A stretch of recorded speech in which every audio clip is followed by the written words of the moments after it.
watching. Fun Ire Ida, Orisa. Fun Ire Ida.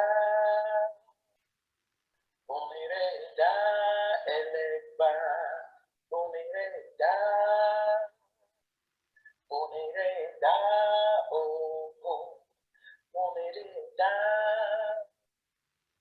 Fun Ire Ida, Ojosi. Fun Ire Ida. Fun Ire Ida, okay. Fun Ire Ida. Fun Ire Ida, Oso.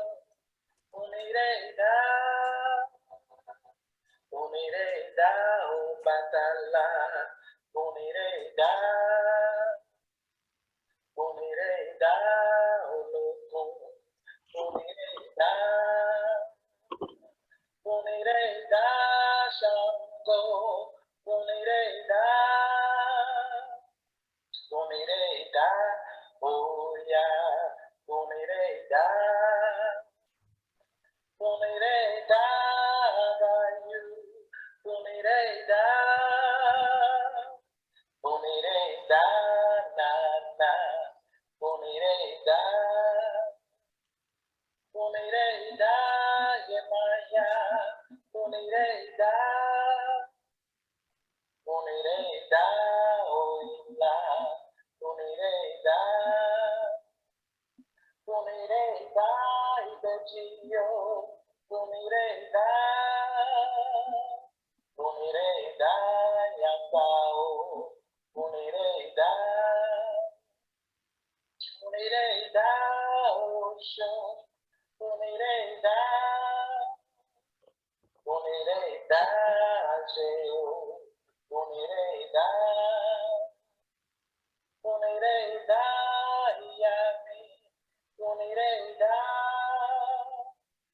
Fun Ire Ida, Orisa. Fun Ire Ida. We are joyously coming in to celebrate Iyanifas coming together once again in the United States, discussing the Odu of the year. My name is Iya Deshannon Barnes-Bowens. In the tradition, I'm known as Iyanifa, Iwalewa, Ifashalewa Fashina. But the Iyas here are simply going to call me Iya Deshannon, as many people do. Now, this is a wonderful occasion for me. I'm personally happy because I'm a proud Aborisha of this tradition for almost 20 years. I'm an Orisha priest and an Ifa priest. And when I began, I wanted to hear the words and the wisdom of women in forums just like this that we're creating right now. So it's my honor to bring together these women with another woman, Iya Adara, who really birthed this whole idea, which she will share with you shortly. But for those who don't know, once a year, priests in Ile-Ife, Nigeria gather together at the start of the Yoruba New Year, and they cast an Odu from our oral scripture that governs practitioners throughout the world. And they're very gracious in that they make the verses that they chant in Ile-Ife available, and they translate it and they send it out online and all throughout the world. And so we have received what they have sent, and we give thanks for their work and their commitment and what we have received.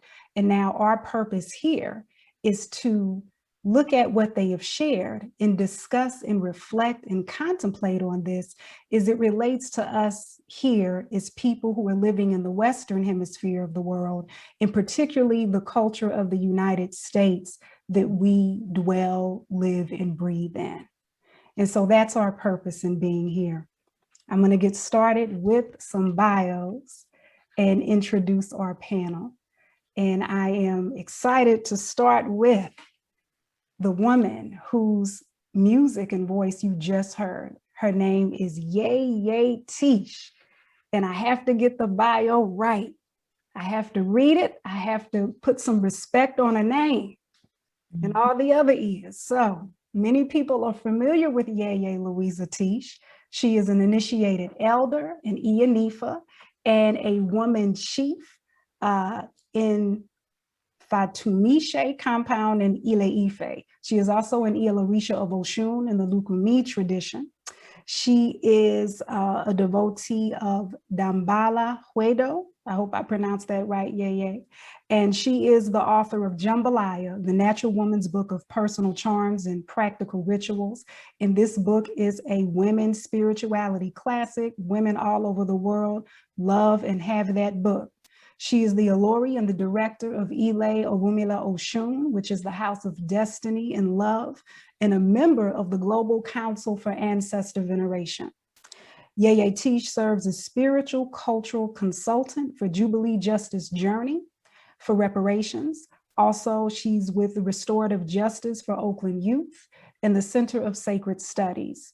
She is a member of the Fountain and represents the traditions of the African diaspora, is a member of Mother Earth Delegation of United Indigenous Nations. And if you want to reach her, her website is Yeye Luisah Teish. That's LUISAHTEISH.com. Email is the same, yeyeluishateish@gmail.com. Thank you, Yeye. And now, moving on, I am going to introduce another elder. I have to put some respect on her name as well. That is Iya Joanna Hunter, also known as Iyanifa Omotinue. Joanna Hunter is the owner of Black Madonna Enterprises and has been involved in the study of Yoruba Isheshe traditionalism and Lukumi Orisha religions for more than 3 decades. She is an Iya Orisha of Aganju and an Iyanifa. She has a master's degree in cultural sociology. She has lectured and written on the many healing aspects of Yoruba culture and her experiences living and traveling throughout the continent of Africa, throughout the continent of Europe, Cuba, the continent of Asia, and Brazil. Her book on Aganju provides a cross-cultural understanding of the Yoruba Isheshe tradition and Afro-Cuban Lukumi concepts regarding Aganju. And you can purchase her book, which is My Journey to Aganju, The Orisha So Hard to Find. Her website is blackmadonnaenterprises.com. And I'm gonna say a word about all these Iya's books in a minute. So that is Joanna, Iya Joanna, Iyanifa Omotinue. Thank you for being here. And next we have Chief Abiye Ayele Kamari.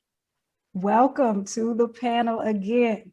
Yes, so Chief, should I just call you Chief? Chief Ayele? Whatever works for you, works for me.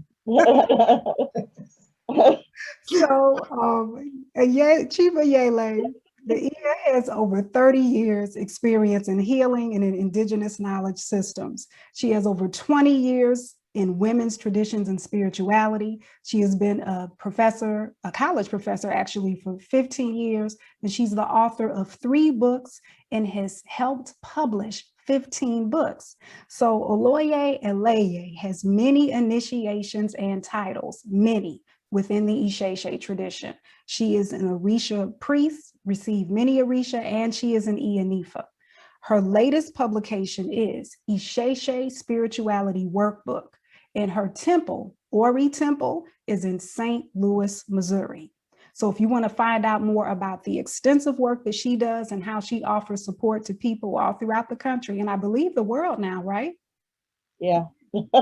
Then she has 2 websites. So her first one is Ayele Kamari, AYELEKUMARI.com.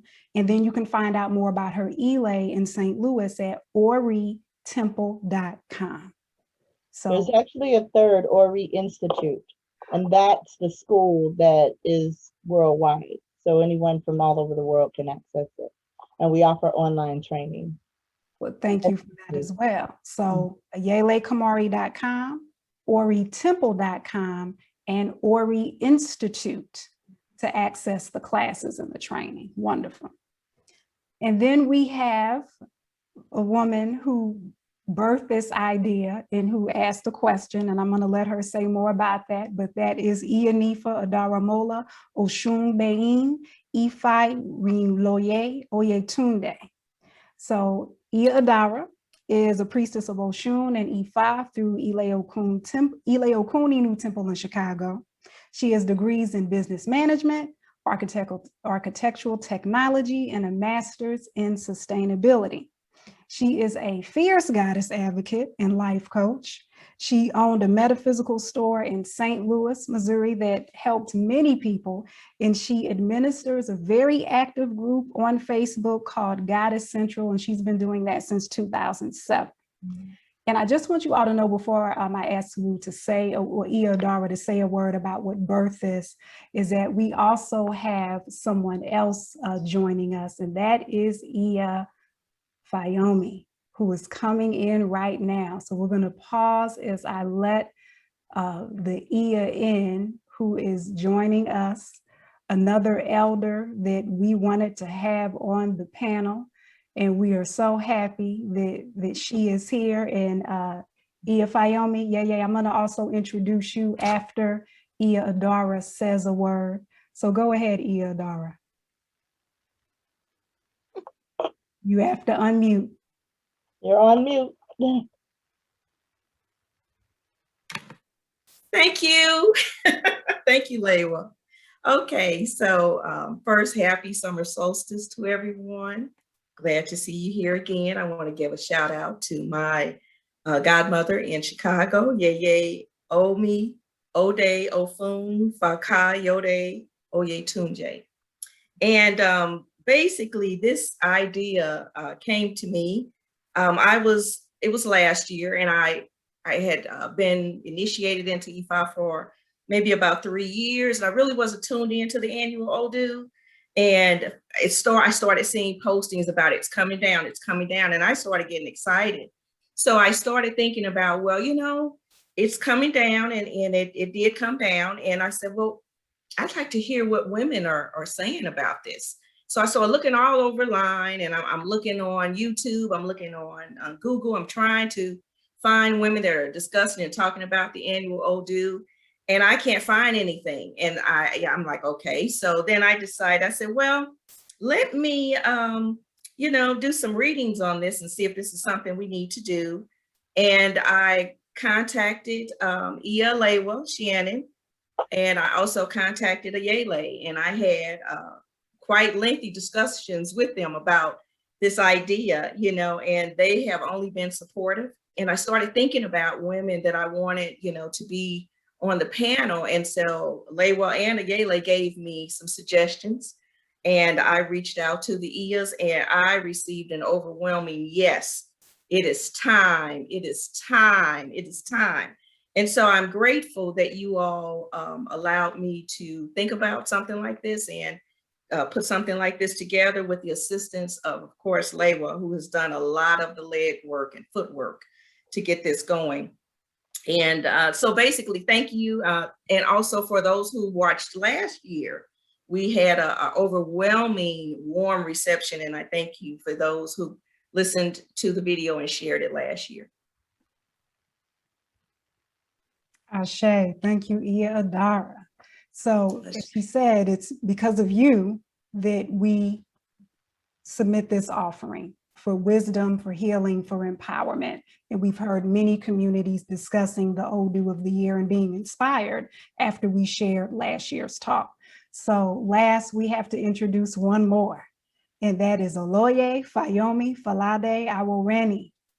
So let me put some respect on her name.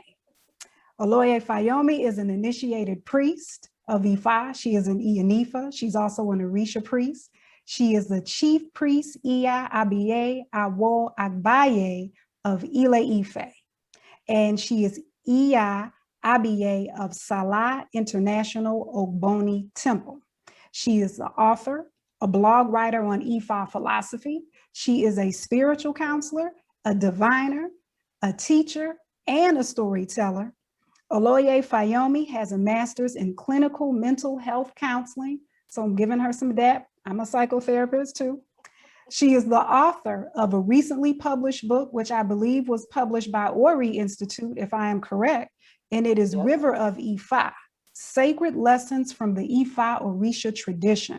Her temple is in Phoenix, Arizona, and she can be reached through her website, ileiwosanowumilamimotemple.com. Welcome, Yeye Fayomi. Oh, I am so blessed. You have no idea. It's been a whirlwind in the last couple of weeks. I am truly feeling Ose Okanran right about now. In all its glory. It's a beautiful thing. It's a beautiful thing because if we can survive Ose Okanran, we do it good. You know, it's one of the waves. It rolls like that. Mhm. And it's a blessing. But I'm blessed to be here. So I'm thankful that you all think of me this year and every year. And I hope that I'm able to just kind of give you some things that I've experienced with this old dude coming just in a short period of time that it's been here. It's been special, real special. Yeah. All right, Ashe. Well, let's get started with this first question. And I am going to go in order. The only thing I realize in this moment is in terms of eldership order, I don't know if that's Yeye Teish or Yeye Fayomi. Does it matter? I don't know. In Teish, Yeye, you have to unmute yourself. Akunle Fayomi. Okay, Ashe. Modupwe. So this is the question is that we're starting off with, which is, we know that last year we were under the energy of Ogbe Alara. What did you see and witness show up with Ogbe Alara last year that is now preparing us to be in this energy of Ose Okanran?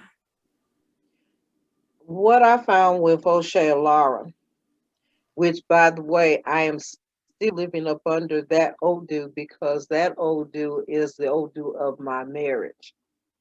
So that fell a few weeks ago when we did the diaspora for it. And it did come in Ire, the same Ire, matter of fact.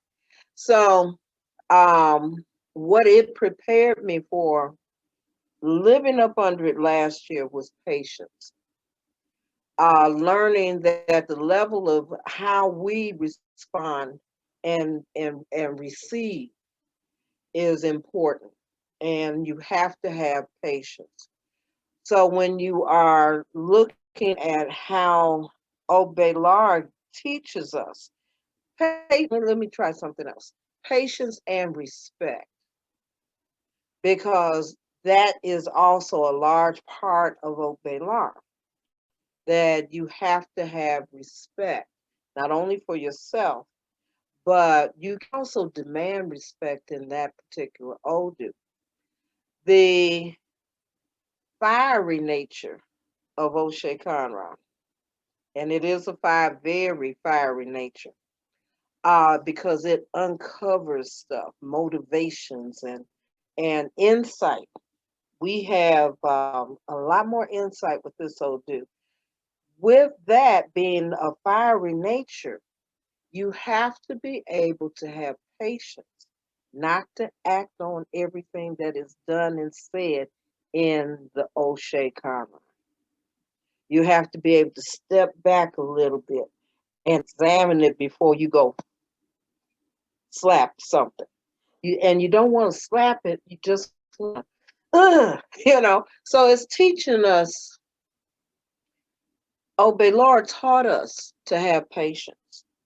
We need it now with this Odu, especially since so many of the verses chanted have something directly to impact us as women.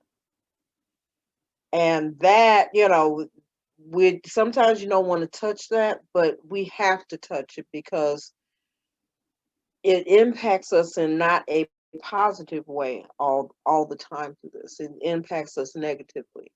And they're probably going to be the only ones in the world that are going to say, you can't do that. You need to rethink this. You need to step back a little bit and process it a little bit more before you say something on it. And so that's something that's going to be very powerful for us this year, because the energy of it is to make you want to step out and say something very fast, very quickly. We got to think before we say something because this has too much war on it, way too much more.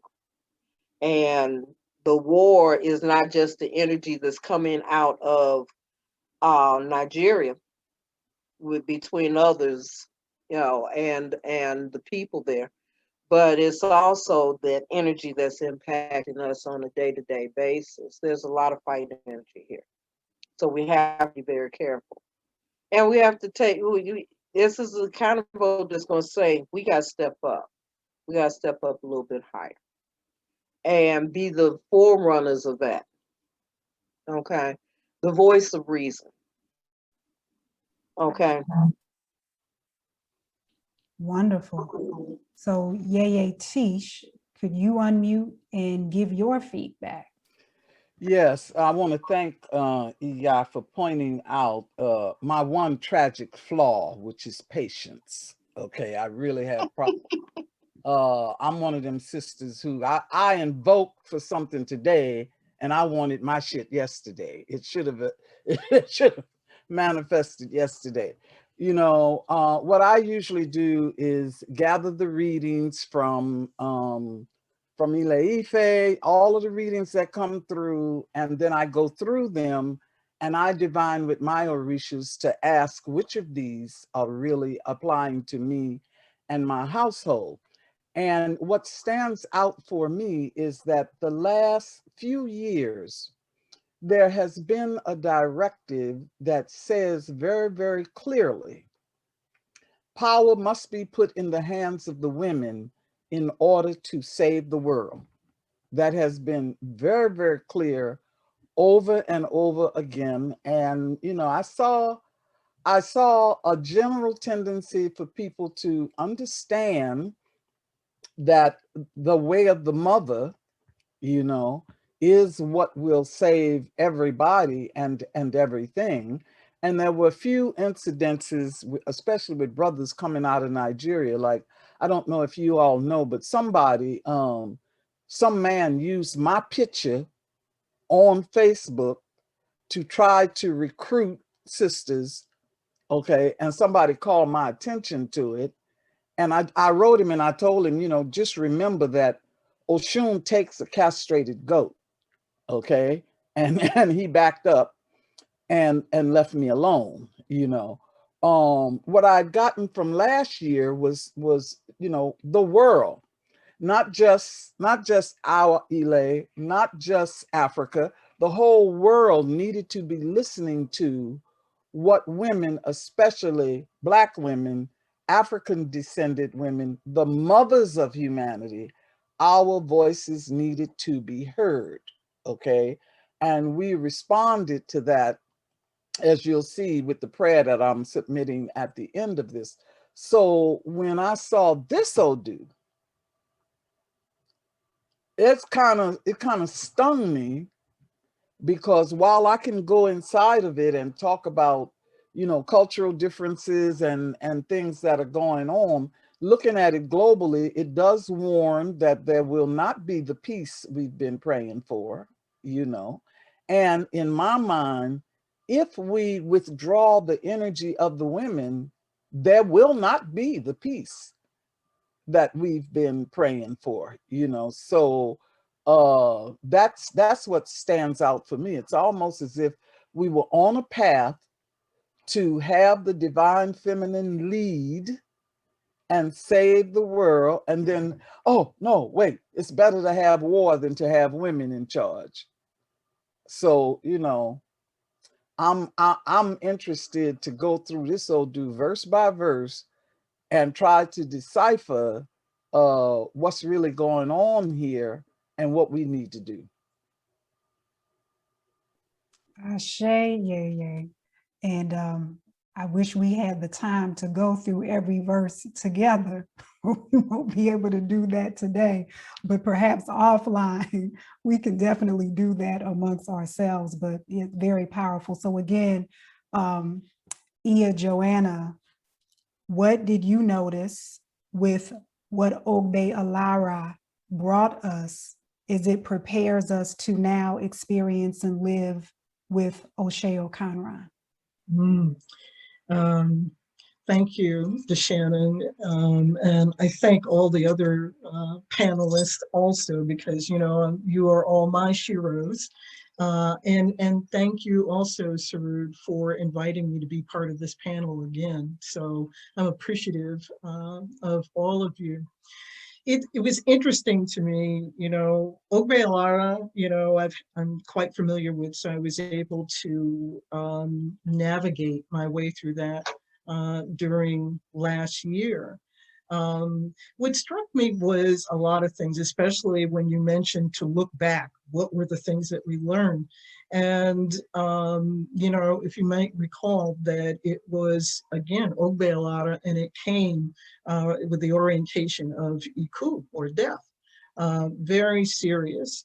And certainly we can see throughout the world, and particularly in America, that death certainly took its toll. And coming from, kind of a statistical background, I thought about that as well, because, I think for us Orisha worshipers, one thing that was brought to my attention early on was that we wear the beads of Ifa as a means of not succumbing to an untimely death, okay? And so I thought that that was a very important concept, one, given what came out last year. But when I look back this year at 2020, what I was really struck by was that, I didn't really understand, I think, the depth of what an untimely death bracelet meant. And I think that we hear or have heard over the news that over 380,000 people succumbed to COVID, not to mention those that died from police brutality and domestic violence. So for here, all over the world, those have been some astronomical rates. But what we don't necessarily hear about, I think, in America is the years of life that is lost. Yes, there were 380,000 people that lost their lives, but 5.5 million years of life lost. And so that gave me a whole new perspective of which to look at an untimely death bracelet, okay? In that, actually looking at it from a Western perspective, it kind of codified, what we have been taught to believe in terms of, oh, okay, this is what this bracelet symbolizes that we wear. And it also goes back, I think, to our ancestry, because we're bead people. When our people were brought over here, a lot of times the only thing they had on their body was beads, all right, because their clothes were taken away. And so we come from a cowrie shell bead tradition that I think adds a whole other level of respect, for me at least, for what it means to have an untimely death bracelet, and while it is that we lost 5.5 million years, okay, of life, I also look at how many lives of the 100 million Orisha practitioners in the United States and Latin America were saved due to, all right, our guidance that was given to us by Ifa.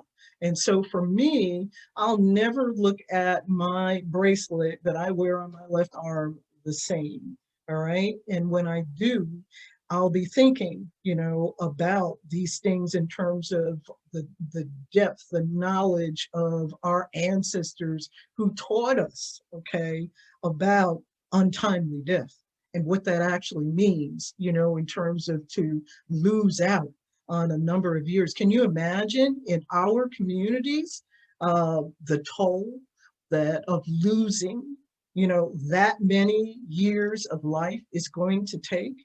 So again, much respect for what it is that we practice, what it is that we've been taught. So I'll leave it at that. Ashe Modupwe, and Iya Ayele. Would love to hear your input on this well. Please unmute.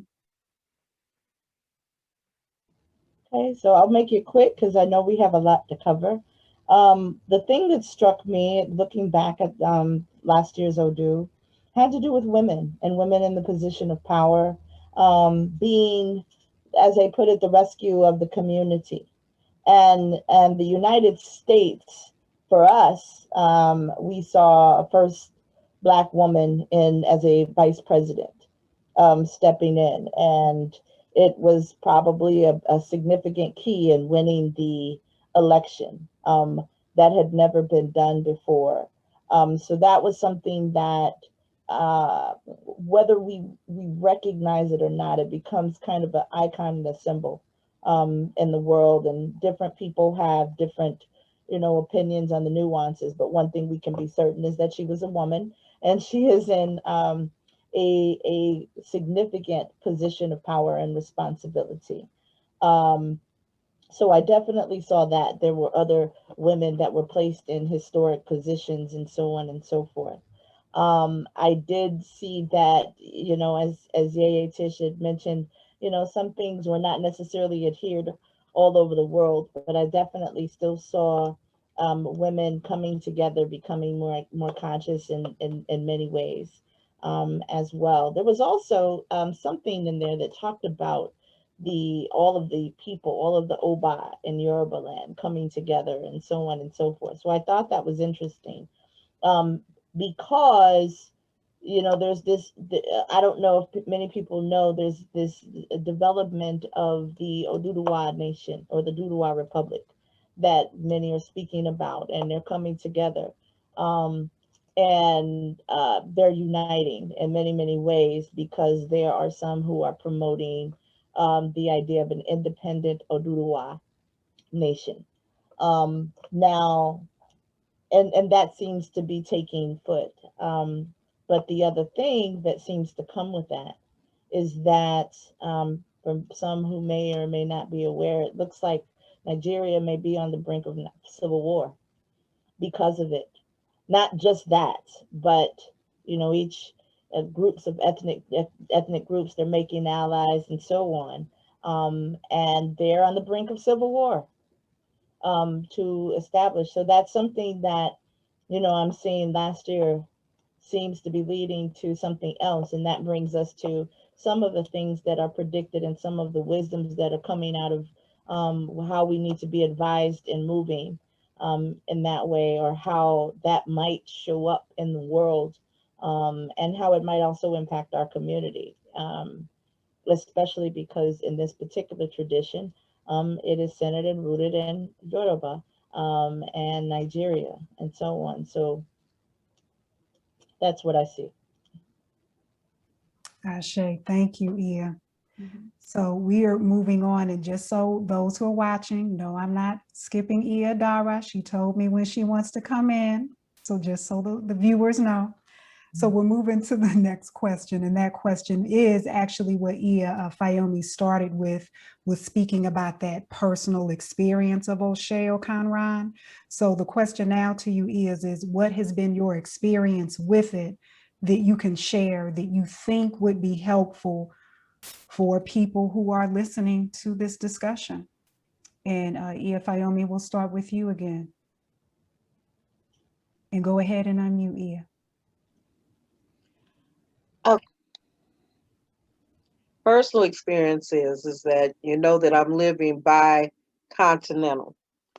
Or I think everybody knows by now that I live bi-continental, which makes it really difficult on one hand of negotiating how we emotionally deal with this energy, because this war energy is sitting there in Nigeria. On the other hand, it can be very caustic. It's also on a very personal level. There's a lot of fighting, personal fighting. And I've experienced a lot of personal fights, more so than I normally would. Facebook fights is like Facebook fights, they're funny. if nothing else. This is not funny because when it's up and personal and in your face, violence that is coming from people, verbal, quick tempered, but either way, it's not easy there in the same context. It can be very energy wise, very there's a feeling that I get of just this fiery, kind of pushy kind of energy going on there. Even when everybody's having fun, it's like it's right on that verge. It doesn't take much to somebody to jump off and have an attitude about something. So that energy is there, that Ose Okanran energy, which on one hand is that fire nature of it.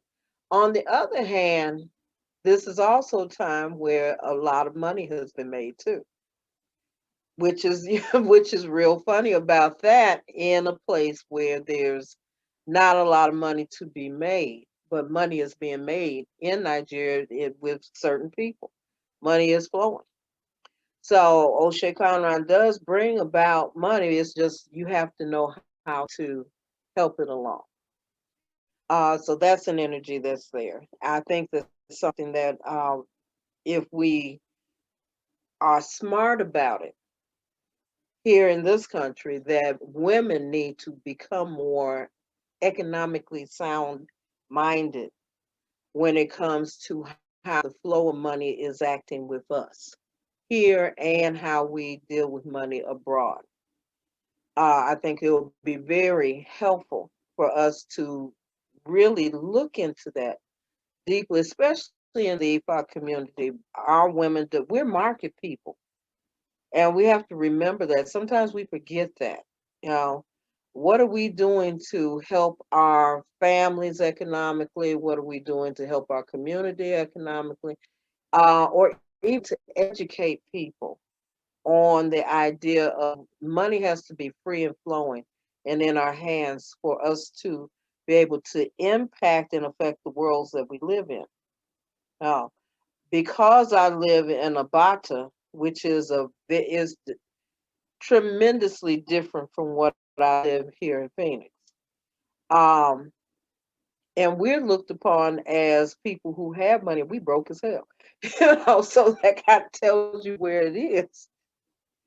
So either way, we have to we really have to work at finding ways to make money flow in our community there and within our own, how we're going to bring that here and what does it look like.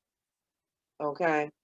So, me personally, I don't like just jumping on a plane and having to come back here in order to make a living in order to live over there. That can be kind of, real kind of wear and tear on your body. But we should really investigate how do we make a living? How do we, make more money to survive? Because we have to use this to survive. I got great grandchild. Matter of fact, I have a great grandchild. So, yeah, little boy is pumped. He got me pumped up. Okay, but yeah, we have to do that, and we got to figure out how we're going to do it because it's going to be important under this Odu. But money can be made under this Odu. We just have to think about how we get it to flow. And part of that is through Dafa and Ebo. And the part of our destiny that allows that to happen. So we got to look at that. And I think if we do, we'll have greater successes because the Iyanifas need to have greater successes. Because if we're going to be healers of the world, we got to have the funds to do it. Okay. Okay. Ashe on that. Yeye Teish. Alafia, thank you, yeah. There's three things that stand out about this Odu very personally for me, okay? First of all, it seems to me that I have personal relationships with people everywhere in the world that there is the threat of war breaking out. Everywhere that there is somebody that I care about personally, not just generally, has a false sense of peace right now that is very, very, very delicate and about to teeter-totter. I see that in the Odu. I live in Oakland, California, a city that I have loved for 40 years. And the homeless situation here, when I move around, it's the same as if I'm in Beirut. You know, the people, just recently, I saw a report that said 60,000 adults in Oakland are homeless. And that's only 25% because they're not counting the children, you know. And literally moving from one place to another, you cannot tell the difference between what it looks like here and what it looks like after a bombing somewhere. You know, it's really heartbreaking in that respect. When I look at all the Ebo that is marked in this Odu, it seems to me that there is an underline that, well, it's not so underlined, but there is a clear message that some of this Ebo is all about feeding the community. Look at how many goats are being asked for. We don't throw that meat away, you know, we turn it into food and we feed the community. And so that stands out a lot. I just gave away 10 bags of groceries and supplies just to sort of get Oshun's influence out there among the people, because the America pretends that it's the richest country in the world, but who has the wealth? 1% has the wealth, and the other people are being neglected, disrespected, made to be violent with each other, to say nothing of the war that it causes inside, beside COVID and police violence and all of this. You know, there's domestic violence going on in our homes now. And we really need to, my thing is, we really need to feed our people. Our people are starving. We need to feed our people.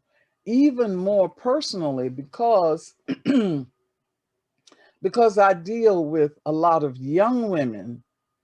Our young women are caught in a situation where their hormones, their biology, their desire for family, their wanting to have children, etc., is pushing them in some strange directions. You know, this old dude talks a lot about polygamy. Okay, we don't have the protocols in place to manifest that in a way that is advantageous to the family. You know, we don't have those protocols in place. And so either people end up going to a sperm bank and trying to do it by herself, being disrespected as a side piece, being hurt as a wife who thought she had a monogamous relationship. You know, I see in this Odu social and fertility issues too, because there's a whole bit about an old woman obeys her husband, a young woman is upset. Well, I ain't that young, but I don't automatically submit. That word really turned me off. There's a difference between respecting the ashe of each party in the relationship and just automatically submitting because he got a piece of meat hanging between his legs. You know, that I'm not doing that. Okay, we're not doing that. And so we have other underlying things in that Odu, such as in some cultures, if a second wife is brought into a family and the first wife does not have a child, that second woman's child can be given to that first wife, you see. And sisters who are entering into this, they don't know that. The better interpretation of that is a woman who has not given birth. Oftentimes, if she adopts a child, then somehow that stimulates her fertility and she'll have a child. And the bottom line on it is that a sister who does not give birth should not be devalued, you know? So we have to look very, very carefully at what is being said here. And I would like to put more emphasis on the man's responsibility in this Odu. Okay? Because my young women, I'm so concerned about my young women, my young Black women especially, who are so triggered by trauma. You know, we have to do something because they are so, that's the word I hear all the time, trauma, trauma, trauma, trauma, trauma, trauma, trauma, trauma, you know, and we're the medicine people. We're the ones who have the medicine. We know what to do, you know, and, you know, and I have to say this, you know, on a legal level, we really have to watch out what kind of laws are being passed, because there are laws being passed now that's designed to neuter me. You know, midwives are being told we can't do breastfeeding, it's now chest feeding, and you cannot use the word vagina. What's between your legs is a front hole. Hell no, not this lifetime and not the next. And ordinarily, we would ignore that, except that in some places, you can lose your job for not adhering to this philosophy. We better watch that, because there's always somebody laying in the cut trying to figure out how to beat a Black woman out of her job. And here comes another one. I'm very, very concerned about the denigration of the feminine energy, which is what is needed to save our world, period. Period. Let us pray for the sisters in Tigray. You know, let us pray for the sisters in the Congo. Let us pray for the sisters who are being raped en masse as part of war. Women and gold have always been the booty of war, and now rape is a weapon. Let us put our energy toward protecting our children. Ashe, Yeye. And what you speak of really is cultural context. I'll just brief comment. When I read over these verses, when I saw that line, I said, wow, my mother, she does not practice Ifa Orisha, but if she read that line, she would look at me and she'd say, what are you practicing? Goodness, I agree with just about everything that was said before me, and some of which I'm going to, you know, kind of dovetail on and include in some of my own thoughts about this. For me personally, I think that 2020 or Obealara, in many respects, I see Ose Okanran or Ose Okanran as being a continuation of that. Because when we look at the feminine principle, especially in Obealara, and then turn around and see it again in Ose Okanran, it represents for me, you know, a continuation, because when we look at the Arimu Orisha, or the Orisha that's going to be helping us make it through the Ose Okanran Odu, we see that at least 4, and some people might say 5 out of the 7 Arimu Orisha are feminine. And so I agree with my elders that, you know, the feminine principle is very important this year in this Odu in many respects. With regard to my own personal experience and also working with clients, usually what I try to impress upon clients as well as myself in terms of we have to control ourselves. Okay, we have to practice patience, and it's extremely important in this Odu to control our mouths. And that's something that on a good day for we Americans is very hard to do, okay? Especially we women, or maybe it's just me, okay? That, you know, I have a difficult time with that. And as, you know, Kamala Debbie Harris said, you know, even to be heard, what do? You know, we say, I'm speaking.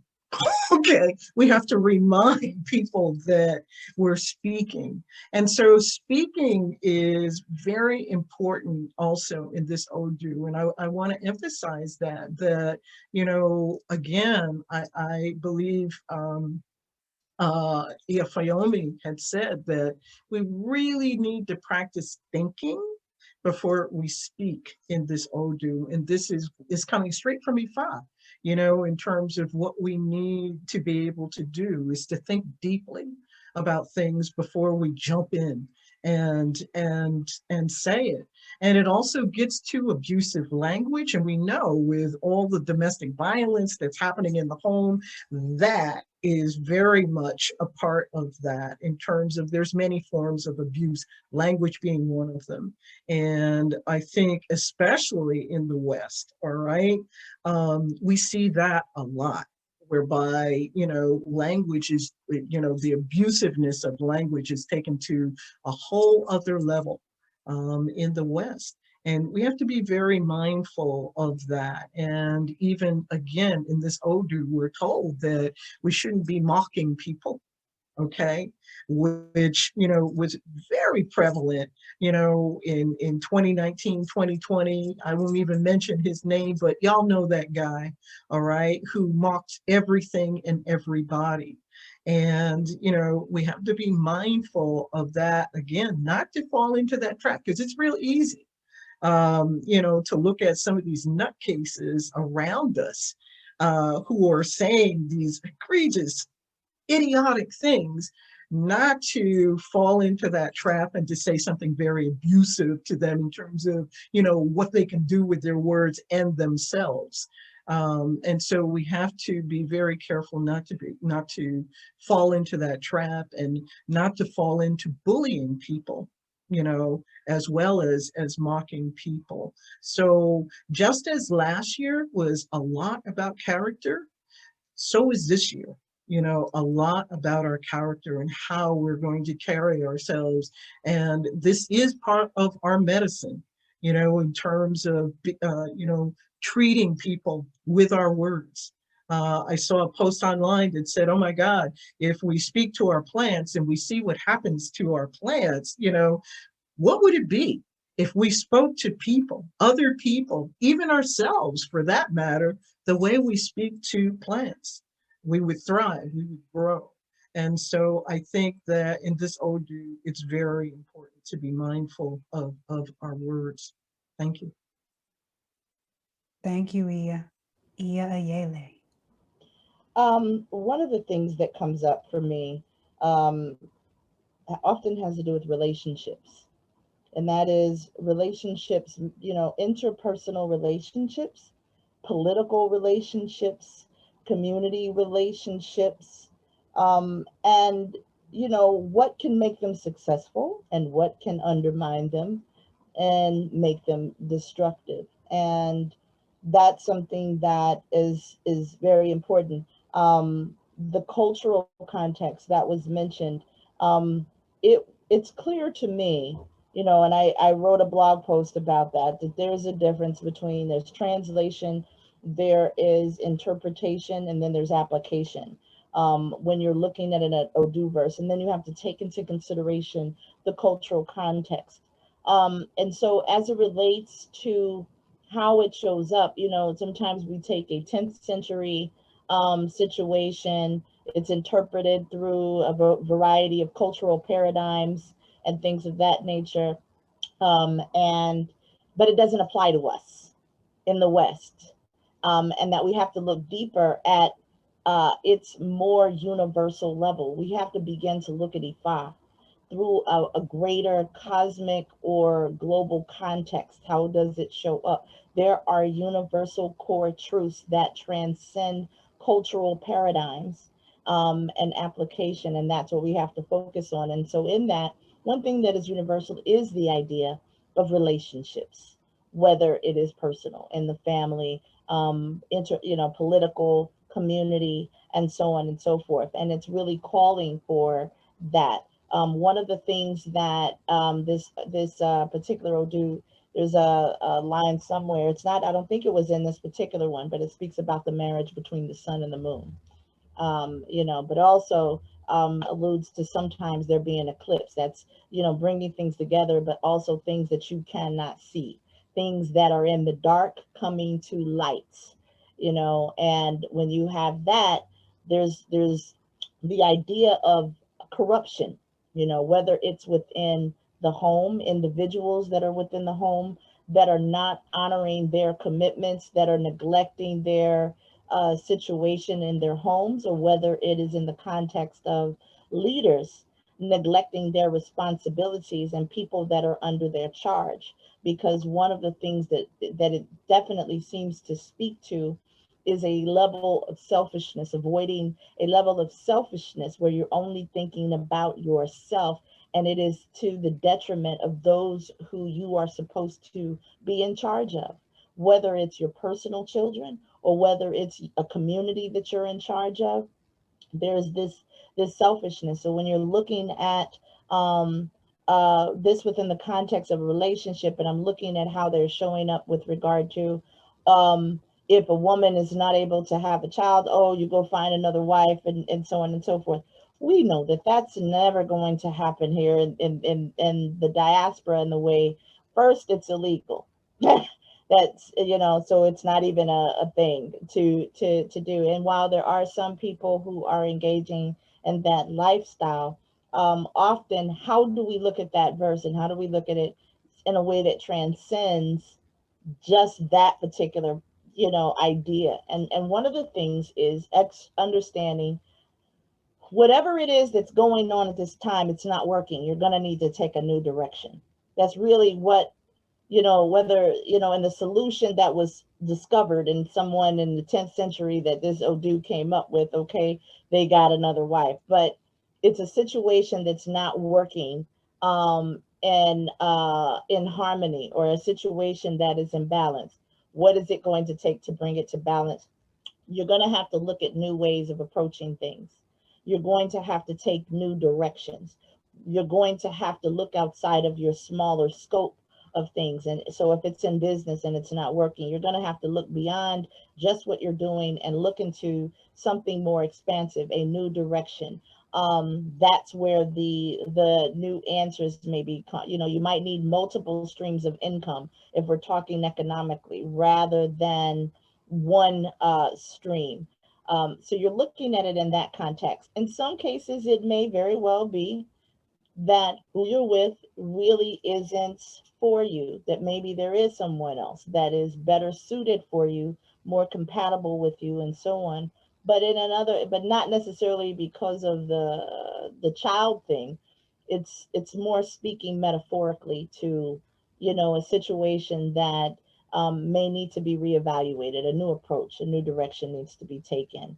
Not doing so, and focusing on selfish behavior, selfish intentions, selfish wants and needs, eventually compromise. If you look at how some of those Odus showed up, it was like, okay, there's a man, he's had issues with his wife, she's not able to produce a child. So the advice is, hey, to go get a child, go get another woman and bring her into the household, and so on. And then your problem is solved. But the problem is not solved, right? Because apparently he's neglecting his duties. Now, all three, you go down further, there's another verse. Now you got multiple wives in the household, and they're like, oh, they all mad. They're all mad. They're and the idea, the cultural is like, okay, don't punish your husband. But they're all mad for some reason. He's done something. He's neglected his duties. He's ignored them, or whatever the case is. And they're all mad, and now there's people dying in the household and so on. Well, one of the approaches to that particular Odu, I think there was an Itan that also spoke that one of the children was who suffered in the household. And so that was something that was also unique that I saw. And so it's one of those things where if you continue to move in the way that you move, more is not going to make it better. That's the first thing. There's a need to check yourself first. There's a need to check yourself first, to check your own attitude, your behaviors. So if we see that in a cultural context, in a community context, in terms of leaders who are only focused on their own needs and neglect their people will suffer, and it will not bode well. If you are a leader, a parent in relationships in the household, and you're neglecting your family, you're neglecting their needs, then those people that are under you will suffer. There's issues there. And so, if there's in the context of politics, if those greater leaders don't deal with those people that are under them, and they don't seek to take care of them, they will revolt. There will be insurrection. There will be consequences. So we could see this theme over and over again, that there is a need for mutual respect, honoring each person's perspective and their needs, and beginning to work together to try to create a harmonious situation. Look at things differently. Even within the context of relationships and women now, there's a need to look at women differently as it relates to this tradition, to stop making women the reason for the failure of the marriage, the reason for the failure of and to take it out of that context and put it in human beings, male or female. We all have issues to deal with. We all have means of addressing those issues, and put them in a context that it can apply to everyone. So there's some more, but I'll get to that maybe later. But that's essentially what I see it. Ashe. So I'm going to switch gears a little bit, and just listening to Yele talk about new directions, it had me thinking about there are other solutions for pregnancy that they may not be popular, but as diviners, people can get readings and actually confirm with skilled priests if this is something for them to do. There's surrogacy, there's adoption. For some people that may be like, yeah, that's the thing to do. For some people it's not, but everybody tunes into their situation to guide them on the new direction that they need to take specific to them. So thank you all for that. Now I want to bring Iya Adara in. And Iya Adara, I want to ask you a question just in terms of the verses. Was there anything in particular that stuck out to you with the verses that was shared from Ile Ife that you feel is important to emphasize?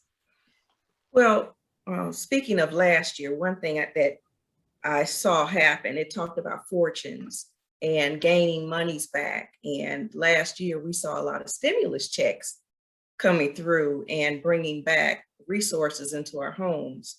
So I saw that manifesting, and of course, the woman that became president or vice president of the United States. But with this year, one of the things that struck out for me was, and it's going on right now it's raining here in St. Louis, and to go out and allow a little rain to get on your body, and I think we really don't get in rain a lot in our culture. We avoid it. But I think there is something spiritually that happens when the rain touches the top of our heads. So I think that's one thing that stuck out for me with this Odu. And then of course, Yele mentioned about the insurrection. We see that, and as Teish also said, we see that types of wars are breaking out across the country, and it is our responsibility to get to the root and start to listen to people and with a more diversified mind. They talked last year about religious tolerance, but in our country, right now we have an issue going on with tolerance and hearing about the truth of slavery. So I see that as, you know, something to look at in the Odu. And the other thing that comes out is about joy.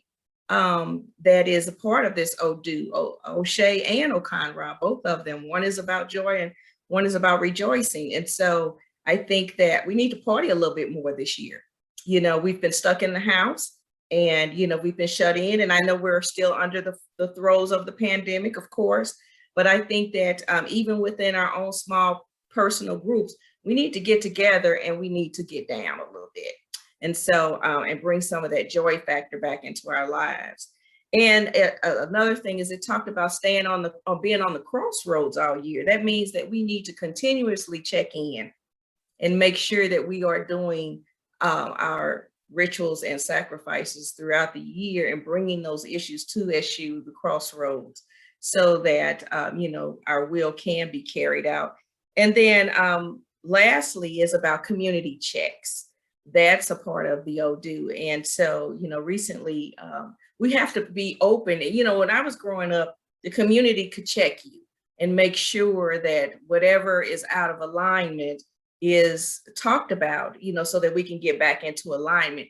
And, you know, today, if you speak about or start to check a little bit in the community, you're called a hater. But I think there's something to be said about the wisdom from the past and how Big Mama and them taught us. And so I think that that also is something. And then being safe, making sure, because, you know, we're practicing, a lot of you all, you know, are very practiced and established Iyas, being careful about who you allow in your home and making sure that you know who these people are that you're bringing in, that you're initiating into the tradition, just being safe, you know, making sure that, you know, some cameras up. So I'm, you know, and then the other thing is to, you know, our tradition, it has to be about what we want to happen and stop talking about what we don't want to happen. I see shirts going around saying SU is not the devil. You're the one talking about it. Why don't you say what a SU is? And stop talking about what other people are saying, and you bring in and you educate and share to the community what SU is. You know, so I don't, so that's the other thing that stuck out for me with these Odus. That's it. Modu Kwe, Iya, thank you. So you all, we're gonna move this around, and this is gonna be like the final word. So it's what you wanna say. So I'm gonna ask something, but just know that you can go where you wanna go. It'll be different for each of you, because I'm just curious. And if you wanna go left, Iya Deshannon, I'm going this way, you can go a new direction. That's fine with me. So Iya Fayomi, my question to you is there any path to healing that you see with O'Shea Okanran? Because most of you have touched on the abuse. Domestic violence happens every 15 seconds in the United States of America, and that abuse and trauma is one of the areas that I work in. And during this pandemic and this racial unrest in this country, it has increased with people reaching out because of those kinds of traumas and racial trauma. So how, Iya, do you see us being able to heal, or anything else you would want to offer? Healing is a wonderful space to get into. It's the road that gets to it that's the difficult one. And how do we move some of the rocks out the way off of that road so that we can get to a place of healing and be in receipt of it? Because sometimes with an Odu like this, sometimes we're not always ready for healing. And how do we get people, even ourselves, ready? One is the acknowledgement that we do need to be healed, that there's something going on that requires that we get healing. We are under racial unrest. We're under traumatic situations. We're under so much stuff these days that is hard to feel, because you kind of go numb. And when you're numb, you can't, nothing can get in until you recognize something's wrong. So we have to acknowledge that something is not right. And I think that that is what's happening with Ose Okanran too. Is the acknowledgement that there's some things that aren't right and there are things that need to be done to help us get to where we need and ask for and actively push for healing.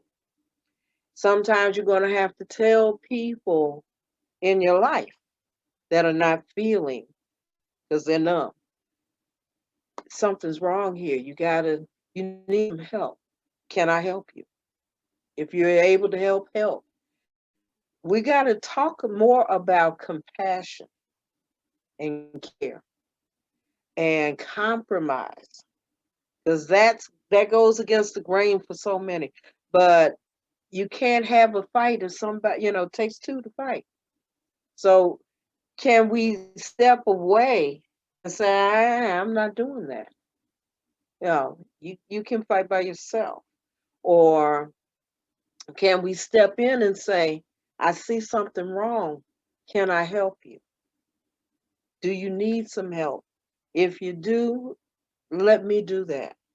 And be willing to have the open heart to do that. It won't break. Too often we think our heart's just going to break, but it won't. It is strong. We can do this. So these are some of the things that I'm seeing that's taking place. And I guess part of mine is colored a lot by I'm not here all the time. Coming back into the US was like, again, a culture shock. Even though I was born and raised and been here all along, but if you spend any amount of time away, when you come back in, you got to go through the process and of reacquainting yourself with things. And so that's something that I'm dealing with, in my own personal journey, that I got to reacquaint myself with how I respond, how I act, how I interact with others. How well do I play with others? It's getting to that place too. So what I'm saying in this is healing. We have to be more vocal. We have to be able to step out of our comfort zone and say, can I help you? Can you help me? It goes both ways. Can we work on a platform that brings healing to others, especially with this? How are we going to come out of the safety net of our religious doctrine in Ifa and say out loud, can we help you? Okay. A lot of us are in fields that, that's our job. Okay. But sometimes it goes beyond that when we put on the hat of Ifa. I'm doing this all the time. So like I'm dealing with clients and stuff like that. And so, yeah, I can reach out that way. But even in my own family, people are hurting. And not everybody in my family believes in Ifa. Matter of fact, a lot of them don't believe in Ifa and don't want no parts of Ifa. Okay? And you got to help them anyway. So we have to find those mechanisms and educations of how to do this. Sometimes we might even just have to find the language to say something, I speak Ifa, you speak Christian, you speak Muslim. We got to find a way to create a bridge to get in here and have this dialogue, because somehow if you're going to take on the healing of the world, you got to be able to be multi-language, multi-linguistic, all different types of ways to get in. We got to do that. And that's what I'm seeing is taking place now. Because for me, You know, it's a real personal journey, because I'm living that, you know, being the Ifa person in the house, and I'm surrounded in Christendom, you know, and Christendom that don't understand me, you know. So I sit on a board of chiefs now that we got Christians, Muslims, and they're all looking at me like I got horns on my head, you know. It's real. It's real. So that's where I'm at now. So I'm really struggling with that. And you know, I would say, as I lift everybody else in prayer, y'all lift me up and help me, you know. Talk to Yemunja for me, talk to Ogun for me, talk to E5 for me, you know, and everybody else, because I'm finding that the walk is not as easy as it used to be over here. New territory, new turf. So that's where I am now. Thank you, Iya. And you all, just to give you a check, we have about 7 minutes. So in our final comments, because we want to close, and Yeye Teish has a closing for us. So Yeye Teish, you're next. Yes. You know, just when the pandemic broke out, of course, I asked Oshun, Mama, what am I supposed to do? Right. And she told me to bring as much joy and beauty as I possibly can and keep my eye on the underbelly of the government. You know, as a vulture, as Ibukole, I'll find where the decay is. Okay. And so what I have been doing is creating rituals, reaching across the water to connect us here with people on the continent. I have been creating rituals where people go into breakout rooms and discuss difficult things and network with each other and that kind of thing. And the main thing that I'm doing right now is I am formulating a series of exercises and rituals to bring an end to white supremacy. We must see the death of white supremacy and bury that bitch, okay? So yesterday, the 5 stages that it takes for a person to go from a vision of something to the manifestation of something, okay?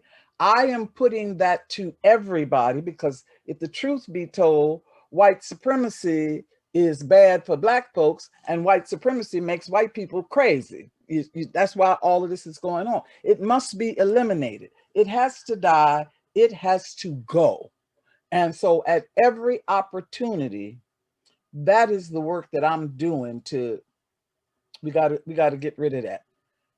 I've also am using wisely, I think, the natural tendency on the part of Oshuns to be suspicious. When it comes to the government, you guilty until you prove yourself innocent with me. I've learned over the years not to trust, not to take for granted that what I'm being told is the truth, you know, and to keep my eyes on what media does, and especially how it's going to impact us. We in the Orisha community must be very, very careful, because we fought in the Supreme Court to make our tradition legal, and there are people who are trying to make it illegal. Ashe. Thank you, Yeye. Iya Joanna, your final word on relationship or anything else you want to say. Right. Well, I think Fayele said a lot of food for thought on relationships. So I'm going to leave that. One thing, though, that I wanted to touch back on was something that Yeye had talked about with regard to homelessness. And I wanted to kind of also talk about from an essay Ifa perspective for Ose Okanran, that it wasn't one of the 17, I don't believe, but it was suggested. It was suggested in the Arimu Orisa, because Ajay is there. And so I just wanted to lead, you know, with a short part or verse from that says, the owl of Ajay cast Ifa for Ajay when Ajay was weeping that she had no stable home. She was advised to offer Ebo. She complied. Ajay, come and meet home and your parlor. Ajay, please come and make my house your home. And so poverty, we've talked about, is certainly a part of Ose Okanran, as well as Ajay.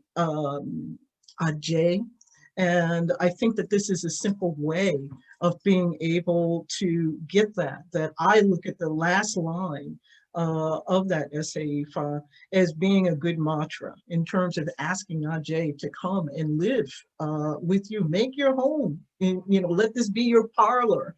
And when I say wealth, I'm not looking at it from just the Western perspective. I mean wealth in terms of health, friendships, you know, generalized well-being, all of these things. Children, as we've talked about before, are all a part of our wealth. And so for me, I was taught that Ajay lives on our tongue.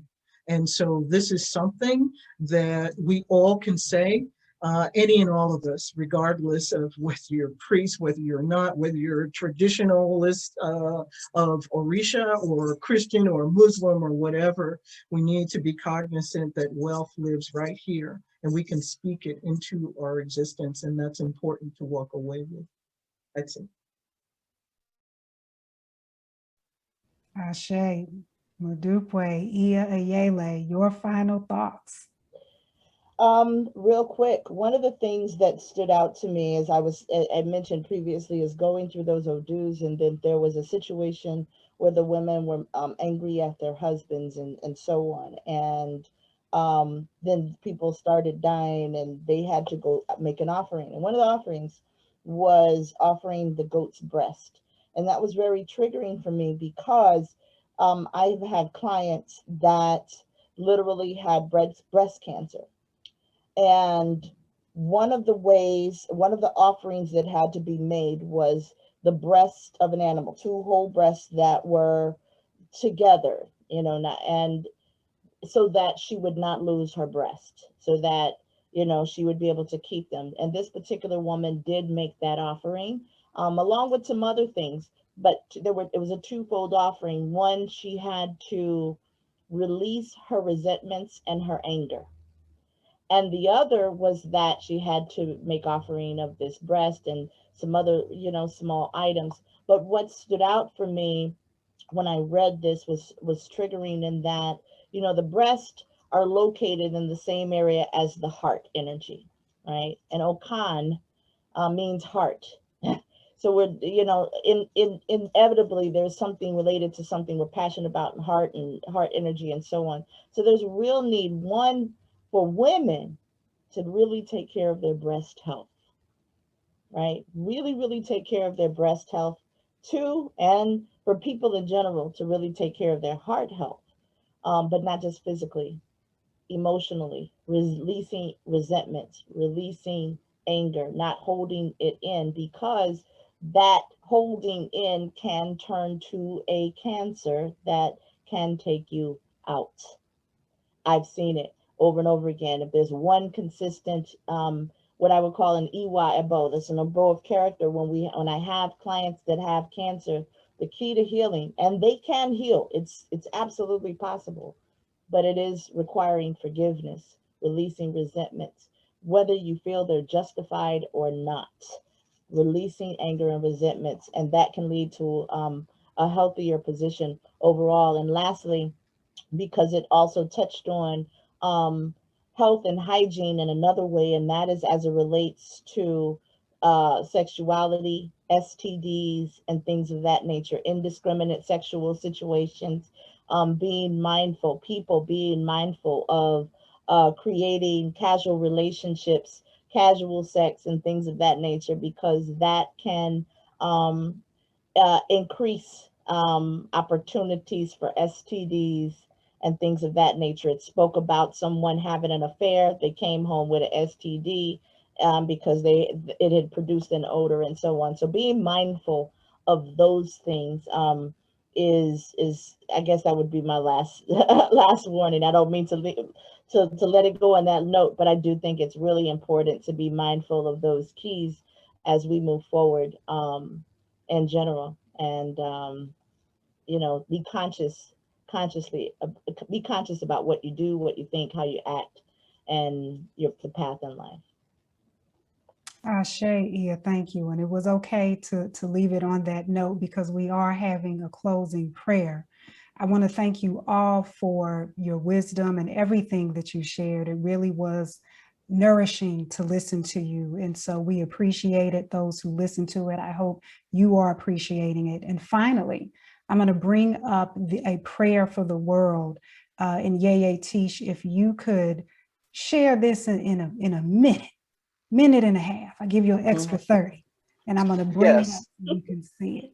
And you can keep right on talking, Iya. Okay, so Iyaz, when we got the directive that we needed to be praying for the world, I did what I always do. I sat down in front of my altar and said, okay, what y'all want me to do? And this came up, and I mentioned it to a young woman that I do work with in the indigenous group.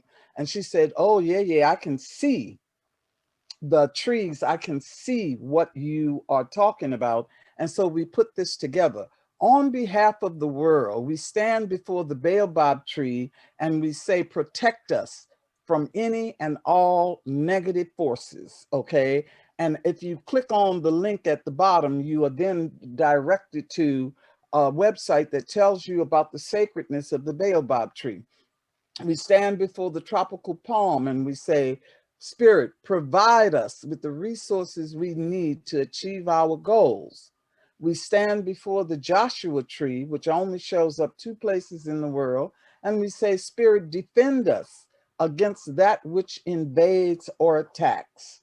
And we stand in front of the long enduring pine and we say, guide us to receive inspiration and direction. And in each case, if you click on the bottom, you'll be sent to information about the sacredness of the tree. This is take this, use it, share it, give it to your Ile members, give it to everybody, because I know that the salvation of the whole planet is in the hands of the women. No matter what anybody else says or thinks or tries to do, it's on us.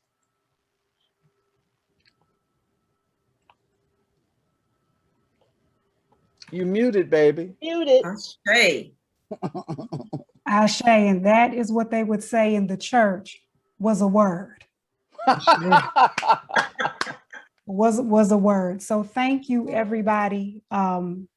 That was our closing prayer. May you be nourished. May you find community with each other, discard what doesn't serve you, and move in the direction of what brings you joy.